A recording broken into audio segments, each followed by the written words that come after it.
A day in my life as a makeup artist here sa Southern Leyte. Hi mga Vab! Another makeup bracket for today. Yes mga Vab, kay on the way na sa takaron sa sugod. Anyway mga Vab, agato ding racket karon is for sashing ceremony. Muna siya for Miss Sugod 2025 mga Vab. So mga Vab, kay sayo jud mi nanganhi mga Vab na ma-house jud mi tiring dapita. So dire na pud mi nag-makeup sa usa ka candidate mga Vab no. Dire sa iyang gistihan mga Vab. Pag-abot mo na mo dire dayon mga Vab is nang gi-set up na mi nila. Wala na dyan gisayang nga oras diring dapita mga Veb no mo na nag-start na po sila diri dapita nga magbuhok. So while gaher sila dirang dapita mga Veb, ako po diri is nag-start na kong balsamar. Yes mga Veb, ingon ana jud mi nila mga Veb, wa jud mi sayakon nga oras. Labaw na mga Veb no nga duha ni atong client ka make-upan karon. So, sa mga taga-sugod diha mga Veb, ug duol sa sugod mga Veb, pabook na pud mo na mo diring dapita. Anyway mga Veb, karon dining December 13 ang ilang coronation night. So, sa mga taga-sugod or any part sa Southern Leyte mga Veb nga gusto mo tan-aw, just watch sa ilang coronation. So please support my two candidate mga Vab. Ayaw ka forget og like og comment og share sa ilang mga photo mga Vab. Anyway mga Vab,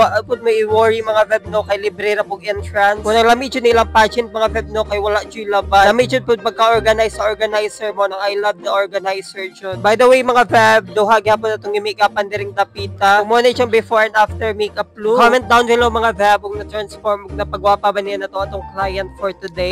Fresh jud atong tirada sa itong makeup din dapita mga Veb no kay lagi sashing ceremony pa man eh. Puhon na ta magpakabog mga Veb no inig pageant day na jud nila puhon. Kay lagi mga Veb para naapay wow impact ba inga na ra jud ata. Pero to be honest mga Veb no bisag sashing ceremony pa ni mga Veb puro pasabog jud po ni sila mga Veb. Grabe jud po ni mo eksena ning akong duha ka candidate mga Veb. Basta kay good luck mga Veb ug i-enjoy ra ninyo og moment. Basta gamong buhaton jud diri kay Ate Manon ra jud mo na mo. Manong kamo nay bahala ug unsa inyong buhaton ning ka final mga Veb. So nga na mga Veb, laka-laka sa day pud mi diring dapita. Diyan na po nagpakalit og picture diri mga Veb mo nang laban. After na pud na mo mga Veb ng lockout, ding balik na pud mi diri kay mag-start na ilang sashing ceremony. Kani sila tanan mga candidate mga Veb, grabe jud mga Veb. Kay maka-proud mga Veb no. Kay naay jud uban diri mga Veb na super bata pa pero palaban na. Mga dili ra jud ni sila gwapa mga Veb no, di pud basta-basta. Basta oy wa mo koy gi-worry nga nila mga Veb kay puro man nila gipod ni sila palaban. Mo na ag-judge na may bahala dirang dapitag maglabad sa ilang o. Before nag-start ang program mga Veb, i-introduce na ipod ang Miss Universe sugod nga candidate. Muna si Jag mo represent sa sugod mga Veb for the upcoming Miss Universe Southern Leyte. Grabe jud mga Veb no kay daghan jud gwapa ining sugod mga Veb. By the way mao na ni akong first candidate mga Veb. Ug ganahan jud pug murampay nga ninyo mga Veb no kay hinlo urag atake. Muna kabo dira mga Veb hayo mo kalimot og tan-aw sa coronation nila pohon for Miss Sugod 2025. Og next time na lang dai pug maka-shoutout mga Veb ha. Just comment down your location mga Veb para ma-shoutout mo na sa next vlog. For more to for today's vlog mga Veb,